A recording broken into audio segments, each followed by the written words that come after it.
If I was to survey this auditorium and ask the question, have you ever found yourself, or even right now, do you find yourself in some area of your life that life hasn't turned out the way you thought it was going to? I wonder if some of you, the uni graduates, may have expected that having graduated from university, you'd be working in the field of choice that you studied for, and yet you're not yet in that place. It hasn't turned out the way you thought it was going to turn out. I wonder if some of the 20-somethings, and I'm not characterizing the 20-somethings because this could be true of 30-somethings, 40-somethings, or 50-somethings, you're asking the question, you thought by now in life that you'd have figured out what it is that God wanted you to do, and yet you're still questioning and searching. I wonder if some of you thought you'd be married by now. I wonder if some of you who used to be married are surprised that you're single again. Didn't turn out the way you thought it was going to turn out. I wonder if some of you business owners thought your business would be more profitable or further developed than it is right now. That you're looking, some of you could look at a certain aspect of your life, a big key aspect of your life, and it hasn't turned out the way you thought it was going to turn out. You thought there'd be something more, something different, or something better. And it's very much that mood that characterized a point in history where God tapped a guy named Haggai to go and speak to a people for whom at this point in history, life hadn't turned out the way they thought it was going to turn out. Now, you can open up the Elevate app, tap the Bible section, and it will magically take you to the book of Haggai. While you're doing that, let me just have a quick pop quiz. I'm not going to judge you or look down my nose or titch you, but how many of you have not ever read the book of Haggai? Just out of interest? You know, it's not a bestseller. Well, it is actually. It's the bestseller. It's in the Bible, but anyway, fair enough. Good. Well, I'm glad you're here. And this is a 3-week series, and I want to invite you to join me in reading the whole book of Haggai. It's not that long. You can break it up. You don't have to read it all at once. Also, by the way, little spoiler is tomorrow we're going to be sending out to our e-update subscribers a link to a Bible plan around this series. The time is now. And if you want to get in on that e-update in our app, there's a place called Next Step. You tap that, you go e-update, you put in your email, you click send, and you'll get that email as well. And that's a great tool. I've already started it. Some of the brainy ones here have already started it. The time is now Bible plan. So we're going to be teaching around the book of Haggai, this story in history where God tapped a guy to speak on his behalf. Let me give you the backstory. So we jump in the Wayback Machine, and we go back to 970 BC. And it's at 970 BC that a guy named Solomon became the king of Israel. And 4 years into Solomon's reign, God instructed him to build a temple in Jerusalem. And not just instructed him to build some sort of half-baked, janky old relic. He gave him very explicit instructions to build what became a very Instagrammable temple. This isn't from Instagram, but if Instagram was, this is what the photo would have looked like. It's actually an artist's impression, and it's not some fairy tale. When you read back through the time in history where God instructed Solomon to build the temple, he gave very detailed instructions. Where, when, how big, how tall, how wide, how deep, what materials to use, where to configure it, what the layout should be. God builds according to patterns and according to plans. And if you wonder why sometimes life isn't turning out the way that you thought it would, sometimes it's because we build life according to our patterns and our plans, and we ignore God's patterns and God's plans. That's a little sidebar. But anyway, here's the temple that under Solomon's reign was constructed, and the people of Israel worshipped in this temple for the next 550 years. It was their central place of worship. And not only was it their central place of worship, this was the place that God resided in that time in history. So very much their relationship with God was tied to this temple. Their spiritual identity was tied to this temple for 550 years. Generation after generation after generation after generation went to this temple to worship. Well, I say 550 years because after 550 years, a guy named King Nebuchadnezzar came in with his armies and routed the people of Israel. King Nebuchadnezzar led probably the most horrific and vile king to have ever lived. He's the king, the ruler that Saddam Hussein patterned his leadership style after, and we all know how well that went. And he came in, King Nebuchadnezzar came in with his armies and routed the people of Israel, destroyed the temple that they'd been worshiping in for 550 years, and took the people of Israel captive. Not cool. After 550 years, the people of Israel, life had not gone the way they expected it to go. It took a turn that no one saw coming. So they lived in captivity for the next 50 years. Their spiritual home destroyed, taken from their actual birthplace, held in captivity for 50 years, and then God orchestrated to have 50,000 of them released to go and start rebuilding the temple. Here's the assignment. Go back to Jerusalem, 50,000 of you, go back to Jerusalem. You've been talking about this for 50 years. You've been bemoaning the fact that Nebuchadnezzar destroyed your temple for 50 years. You've been living in captivity for 50 years. God's now giving you an opportunity to go back to Jerusalem and commence rebuilding the temple. And so this 50,000 people went back to Jerusalem and started rebuilding the temple. And they'd got the foundations down and they'd build the altar before another group called the Samaritans, and I don't mean the ones that give out secondhand clothing, a group called the Samaritans came in and started opposing the 50,000 who were rebuilding the temple. And because of the opposition of the Samaritans to their work, having completed the foundation and the temple, because of the opposition that they experienced, they stopped working on the temple. It got too hard. So they stopped working on the temple. They quit the assignment. But they didn't actually down tools. In fact, the interesting thing and the disturbing thing, and by the way, it's not a 21st century thing, although it is a 21st century thing, but it didn't start in the 21st century. The thing is, they didn't down the tools. They just took the tools with them, and instead of working on God's house, they shifted their priorities and shifted their focus and put all their time and their resources and their energy into building their own homes. And they did that for the next 14 years, ignoring completing the temple and putting all of their resources into building their own homes. And it was right then that God tapped Haggai. But before I read from Haggai to you, those of you that have been circling around here for the last month, I wonder if this doesn't look like a familiar pattern to you. That there was a people held in captivity by somebody else, taken from their homeland, that God released, in this case, at least 50,000 of them, to go to a promised land, to go and do something that He'd called them to. And they got on their way there. The ultimate goal was to rebuild the temple. They got on their way there. They got started. They got busy. They got the foundations done. They got the altar done. And then they didn't stop working, but they stopped focusing on what God had called them to do and shifted the focus to themselves. They weren't any less busy, magically filled up every single 24 hours of every single day for 14 years. They built stuff, just not the stuff that God called them to build, not the stuff that God released them to build, not the stuff that God promised them that they would be used by God in the annals of history to build, and they wandered around and around and around for 14 years. Sound familiar? The promise, the assignment, the calling was over here. And so God sent this guy, Haggai. Haggai turns up to the king of Judah and the governor of Judah and the high priest, and he said this to them, a message from God of the angel armies. The people procrastinate.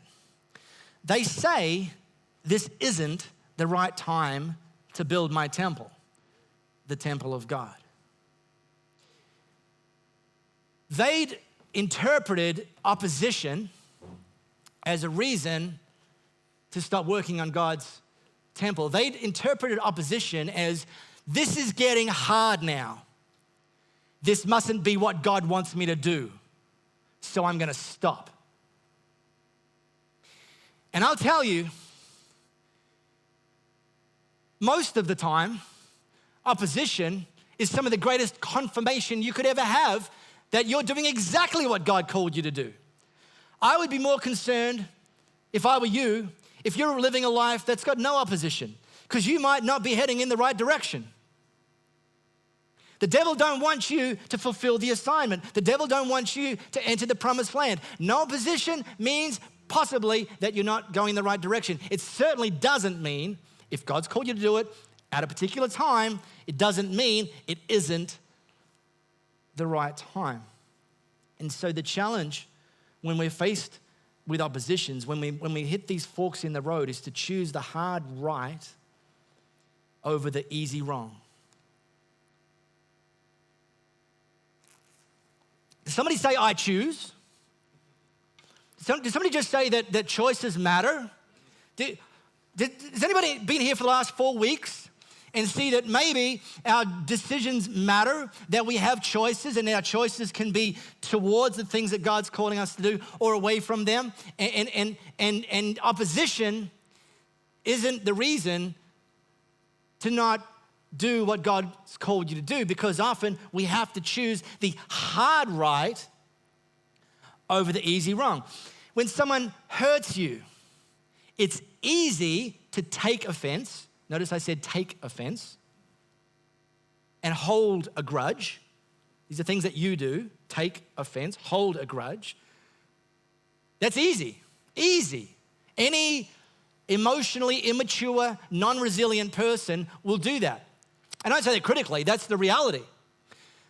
It's hard and it's right to forgive that person just as Jesus has forgiven you. It's easy to spend more than you earn. Just nimble it. All your credit cards maxed out, it's fine. You haven't run out of options. Just nimble it. It just looks so cute. Oh, debt. Wonderful. You know, there's payday lenders. You know, payday lenders? Do we have them? We have them, right? Payday lender. What are they called? Let's name and shame them, shall we? Okay, I'm not going to name and shame them, but you get the point. Do you know that payday lenders, and the concept meaning like before, they call them payday lenders, they're not. They're before payday lenders, meaning your last pay didn't make it to the finish line. So you're going to have to get an advance, but not from your boss, but from these lenders. Do you know with the interest rates they charge, the way the contracts are set up, that you will typically pay? Does anyone have any idea of what the repayment rate is on payday lenders? Okay, let me say it differently. Does anyone know the actualized annual equivalent? Yeah, they say it's 24, but it's 600%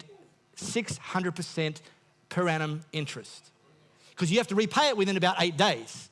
But if you then multiply the amount of interest you paid, it's only $20 or $40. Yeah, okay, over a year, 600%. That's a great idea. Great idea. Just nimble it. Knucklehead it. It's easy to spend more than you earn, but it's hard and it's right to get out of debt and to operate in what I said last week, and I believe is the biblical pattern, to give, invest, and live off the rest. Hard and right. It's easy to back down from doing something God's called you to do when it gets hard, but it's hard and it's right to recognize that God's called you. He knows it's the right time, and He's empowered you by His Holy Spirit to push against and overcome the opposition and the adversity. So, question this morning, is there some hard and right, unfinished business in your life? As you sit here this morning, is this something that God has called you to do? Maybe yesterday, maybe last month, maybe last year, maybe like the people, these 50,000, maybe 14 years ago, and yet you've left it unfinished. Well, I want to challenge you to consider resuming the assignment, to picking up the hard right. Let me show you one of the greatest stories that's come across my feed in the last couple of weeks. Let me introduce you to Steve and Angela. Steve and Angela on the left, that's Lee Burns on the right. This is them telling their story. Before I do it, let's just break this up a little bit. Let's have a little, let's play a little game. It's a little game I like to call, Where Are Steve and Angela From? All right, so let's start with continent. Anyone guesses? Any guesses? Guesses? It's not a racist thing. Don't be like, oh, they're black. They could be from Brazil, or it doesn't matter. Anyone? Guesses? Okay, that's not a continent, but okay. You can call it a country. That's fine. There are no rules here. There are really. Iceland. Actually, yeah, all right. Okay, this game's going nowhere. They are from Africa. Now, I'm going to give the Africans among us. Yeah, you, Becky and Marianne. Does anyone want to guess which country in Africa they're from? Any guesses? Any guesses? There are no wrong answers. Yes, there are. What? Who? Okay, you get 3 choices. 1 wrong. Who? Second wrong. Anyone else? Anyone else? Peter, brave enough? Silly enough? Oh, who said Kenya? Who said? Exactly. Look at them. They're built like Kenyans. Exactly. So well done. I know. How could these morons get that wrong? You were going to say Kenya though, weren't you, Peter? Yes. Yeah, good, see? Yeah, and everyone else, yeah. And so was everyone else that didn't say anything. I was going to say Kenya too. Buddhist.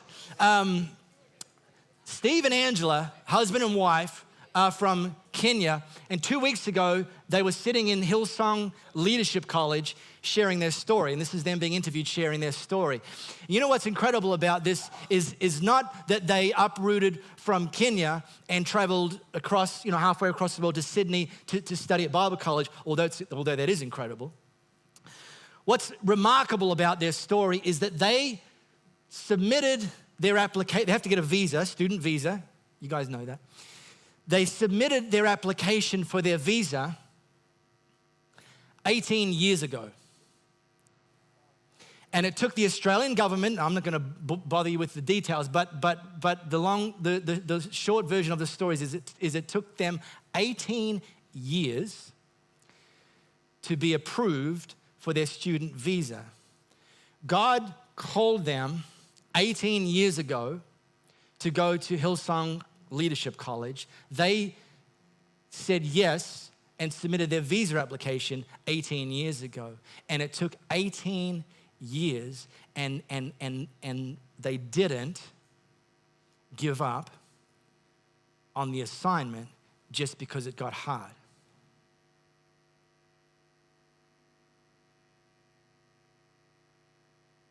So do you have a hard and right, unfinished God piece of business that you either didn't start or you didn't finish?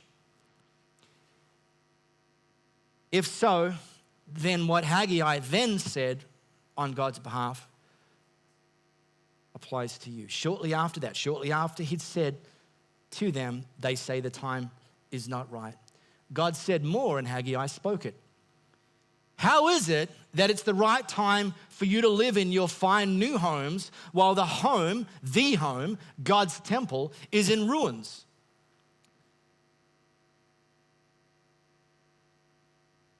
And then a little later, God's not done yet, God of the angel army spoke out again. Take a good, hard look at your life.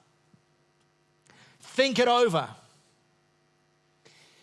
Now, if you mistake the pitch in this last line in bold, take a good, hard look at your life, think it over. If you mistake the pitch, you'll mistake the character of God. If you mistake the character of God, you'll mistake the pitch. See, this sounds a little harsh, that God's jumping in the face of some people that shifted their focus away from what he's called them to do, procrastinated for 14 years, shifted their focus from building his temple to building their own homes, and he comes back and he sends Haggai and gives them an almighty slap across the face. And he says, hey, take a good hard look at your life. Some of you have had your parents say this to you growing up. Think it over. But here's the thing. This is not God slapping them down. This is God reaching down to lift them up. He's actually giving them a second chance. They messed up. They procrastinated. They made all the excuses. It's not the right time. They shifted their focus. They put their time and energy and resources into building their own houses. They put themselves first and God second. And he didn't come back just to give them a titch, just to give them a psh. He came back to say, "Oi, not good. Very, very bad."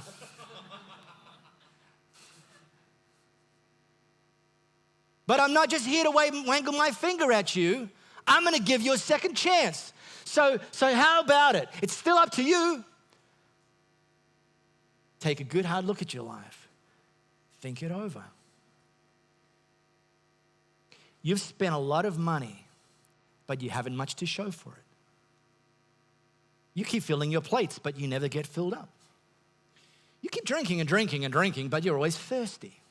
You put on layer after layer of clothes, but you can't get warm. Let me translate this for you into the 21st century. You are working like a maniac at your job and you're miserable. You're spending everything you earn and not prioritizing giving to God first, and you're wondering how come you're living from pay to pay. You own more stuff than you've ever owned, and you still don't feel satisfied. You earn more money than you've ever earned before, but you still can't get ahead. You're spending all of your free time on leisure and pleasure, but you're still unhappy. Thankfully, if that's you, God's reaching down and saying, take a good hard look at your life, think it over, because I want you to take the opportunity with the second chance I'm giving you, to switch your priorities back to the thing I called you to in the first place. Pick up that unfinished business, get it done, get started on that thing I called you to that you never even got busy with in the first place. Then God said, here's what I want you to do. If you're up for taking up the opportunity of the second chance, if you're going to choose to be obedient this time, after 14 years, here's what I want you to do. Climb into the hills, cut some timber, bring it down, and rebuild the temple. Super, super practical. In fact, here's how I broke it down. Climb into the hills. There's a process around what God wanted them to do. Hope is not a strategy. We need hope to get the things done that God's called us to do, but hope is not a strategy. If God's called you to build the temple, sitting around a campfire singing Kumbaya is not going to get it done. Cut some timber. Oh, it sounds like work. Yeah, there's some heavy lifting involved in doing the things that God's called us to do. Some work, sacrifice. Bring it down. Repetitious. You know, so many things in our life are as glamorous as this. Chop wood, carry water. Tomorrow, chop wood, carry water. Wednesday, chop wood, carry water. Oh, sounds repetitious. All right, don't chop wood, don't carry water, and be cold and thirsty. If we only go for the glamorous, we're going to miss so much of what God has for us in the pattern and the intentionality of what he calls us to do. And it's ongoing. Rebuild the temple. Oh, when do I get to stop? Stop when it's finished, not when you're finished. Understand the difference? Let me give you some examples. You want to get out of debt. Well, great. Hope is not a strategy. There's a process. Do a budget. Try to make sure that your expense column has less numbers than your income column. Maybe jump on the debt snowball approach and start that strategy for paying down debt. It's a process. There'll be some heavy lifting involved. Oh, yeah, I just got an email and stuff's on sale that I like. Yeah, well, there's some heavy lifting involved in you sucking it up and saying no. Well, how often do I have to say no? Until it's done. It's repetitious and it's ongoing. God's called us to improve our marriage. There's a process. Really? Not a magic wand? No, not a genie, not a marriage genie, no. It's a process. Maybe you have to go and get some counseling. Buy a book about improving your marriage. Maybe you have to join an Elevate group where some other people that have a stronger marriage than yours can encourage you and inspire you with what is a process. What does it look like? Heavy lifting, yeah. Maybe you have to take time out and have a regular, I don't like to call it this, Louie and I, have a regular date night, but we don't like to call it that. But the principle being, regularly take time out. Your kids aren't first, your spouse is first. Well, Jesus is first, but your spouse is second and your kids are third. And you say, kids, we're back in 3 hours, don't kill each other. And heavy lifting. Oh, I don't feel like it. Don't build a life based solely on your feelings. Repetitious. Honey, how about we go out for a coffee? Oh, I went out for a coffee last month.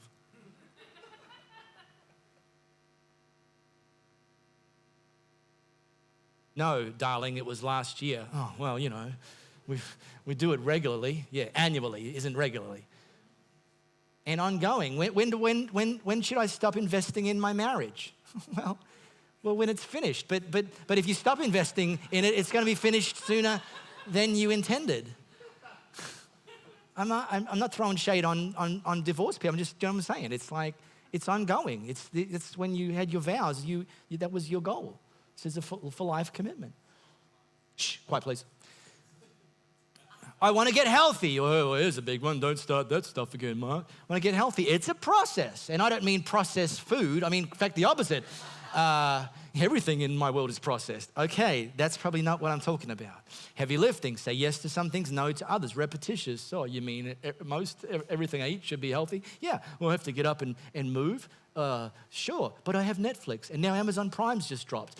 Oh, you're in a world of pain. And ongoing, again, when should I stop looking after my health? When you're dead, which if you don't start looking after your health, it's gonna be sooner than I'm meant to.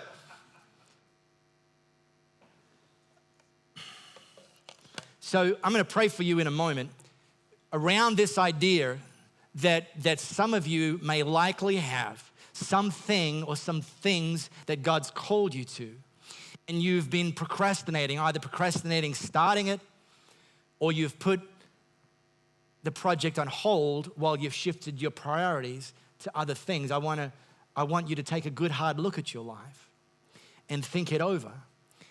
And is there something? Because if there is, I want to pray for you because I want to pray for you that today you would say, between you and God, the time is now. I'm going to start or I'm going to resume. This is a wake-up call for me. So think about that. Before I pray for you for that, I want to give an opportunity to people here who haven't yet started to follow Jesus. Because I say to you, if you've not yet made the decision to follow Jesus, the time is now. That he's calling you to follow him now, not tomorrow, not next month, not in 14 years' time. And if you've never made that decision to follow him, what I want you to do in a moment is just put your hand up. You're saying, Jesus, that's me. I want to follow you today. The time is now. When I see your hand, you can put it down and then I'll pray for you. So very quickly, let me look around our auditorium. I'm asking the question, if you've not yet made the decision to start following Jesus, the time is now. Put your hand up and I'll pray for you. Good on you, sweetheart. Well done. I'm going to pray for you, but I want you to pray with me, and actually all of us are going to pray with me. I'm going to say little short, punchy, very digestible sentences. tweetable sentences, one might say. 140 characters or less. And I want you to say these words after me, especially that person that lifted their hand. Say these words. Dear Jesus, today I choose to follow you, to put my trust in you. I thank you that I'm a new creation, that my sins are wiped away, that I am forgiven. And I choose from today to follow you for the rest of my days. I thank you that the time is now. In Jesus' name I pray. Amen. And no golf claps allowed, please. Awesome. Awesome. And it might come as no surprise to you that the person that raised their hand came because somebody invited them. It's magic. Now, final prayer. Then we're going to shut it down. Final prayer. If there's something that you answered when I asked the question, is there any unfinished God business? Something you either didn't start or didn't finish, and the time is now for you to start. I'm going to pray for you. I'm not going to have you put your hands up. God knows it. You knows it. Knows it. Crikey. This is a transaction between you and him. I want to pray for you right now, right now. This is serious business, guys. This isn't a game. You understand that? This is eternity. This is God's kingdom. This is God's purposes. It's not about you. It's about him. It's about not just what he's called to do in you. It's about what he's called to do through you. And I'm going to pray for that for you right now. Jesus, I thank you for the people right now who are making decisions, that are recognizing that the time is now, that they've shifted their priorities, that they put the project down or they didn't get it started in the first place, that there's some unfinished business that you've called them to, something they need to pick up, something they need to refocus their priorities on, God. I pray that you, from this day forward, give them the strength, give them the courage, keep their eyes fixed on you, fixed on your kingdom, fixed on your priorities, fixed on your purposes, that they recognize that you're first and we're second, and that we will hear great stories of triumph, great stories of breakthrough, great stories of things being accomplished and being built for your glory, God, because of decisions that are being made today, because the time is now. In Jesus' name, I pray.